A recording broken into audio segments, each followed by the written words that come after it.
Hello, welcome to another tutorial. In this video, we'll be going over how to set up your Modbus TCP connection where your AUBO Cobot is the client. Now, the first step is to establish an Ethernet connection between your controller and the control box. In this case today, I'm just using my local computer. So we have established an Ethernet connection between my local computer and the control box of the robot. Next step is to go into your AUBOPE under Extensions and Device Config to configure this TCP connection. So you can give it a name. I named it TCP client. Select TCP mode. The slave ID we have set as 1 here, and we'll use this value very soon. And we set the response time, the IP address. This is the IP address of your slave controller. In this case, again, because I'm using my computer, so we can go ahead and check that. So as you can see here, the IP address related to this connection is 192.168.181.171. And the port is default 502, so I'm just going to put 502 here and click add. So connect Modbus device failed. That's okay because we haven't set up the slave connection yet. So under IO config is where you can configure your IOs. So there are many different types you can create. You can do digital input, digital output, register input, register output. So these are the four main ones that we'll be talking about. However, there are other ones you can explore as well. So as you can see, digital input is only read only. However, digital output is read and write. Register input is read only, and register output is read and write. So let's just say we can create one right now. Let's just create one called read register, and we're going to get the register output here. And address, let's just say 0, and we will see where this number is used later on as well. Click add. Now let's go ahead and go into slave configuration, and you're going to make sure this blinker light here is gray. If it is green, you're going to make sure you want to turn this off by clicking this button here, which will say end slave, and also make sure this enable checkbox is not clicked. So next step is to set up your Modbus slave software. So before we go ahead and use this, let's make sure the connection between your local computer and the control box is established through the Ethernet. To do so, we can go into a command prompt, and we just try to ping our robot through our laptop. So I'm going to go ahead and ping.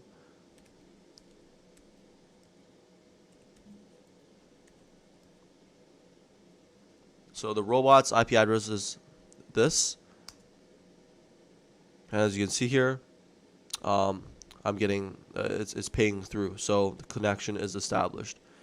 And just to reiterate from previous videos, if you want to check your IP address of the robot, you can go into settings, system, network, and click if config.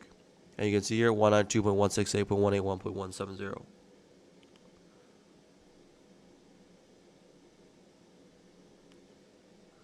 Okay, now so once we have that, let's go ahead and configure our Modbus slave. So to do so, go into connection, click connect. Select Modbus TCP IP as the connection. Enter the IP address of your local computer, which is 192.168.181.171, and the port, which we have set as 502 under device config. And finally, we're using an IPv4 address. Go ahead and click OK. So once it's set up, you can click connect here, and you should be able to connect. So connect Modbus device success. Okay. So now let's test this connection out. So first go to setup, select definition. As we mentioned before, in this IO config, we're using register output, and register output corresponds to holding register here. So digital input corresponds to input status. Digital output corresponds to coil status.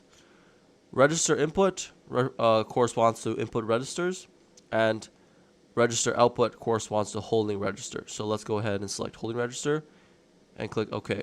As we mentioned before, with this register output or holding register, you can both read and write.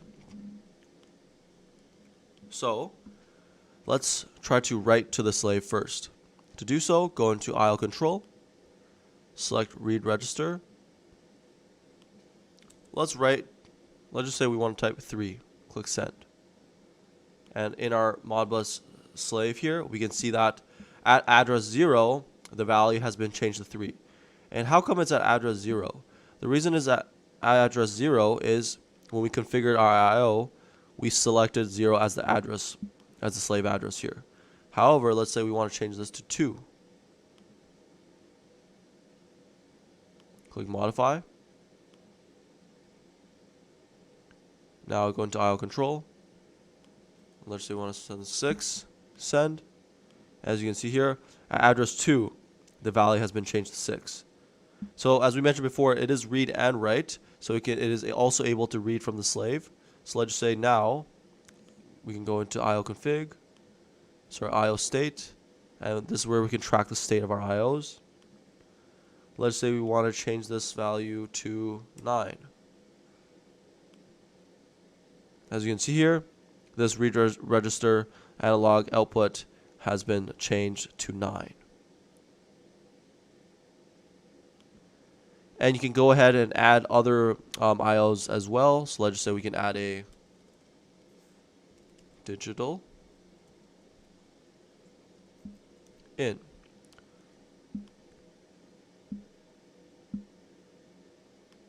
So now we're only able to read from the slave here.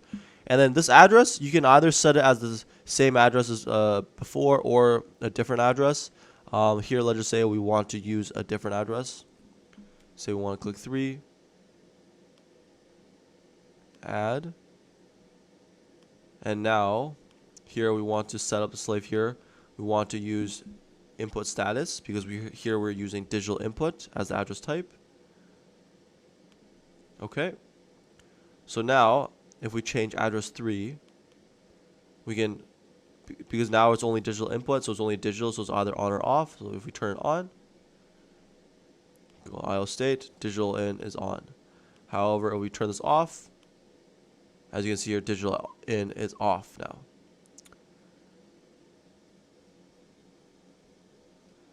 So there you go. That's the basics of how to set up your Modbus TCP connection between your AUBOPE robot as the client and your controller.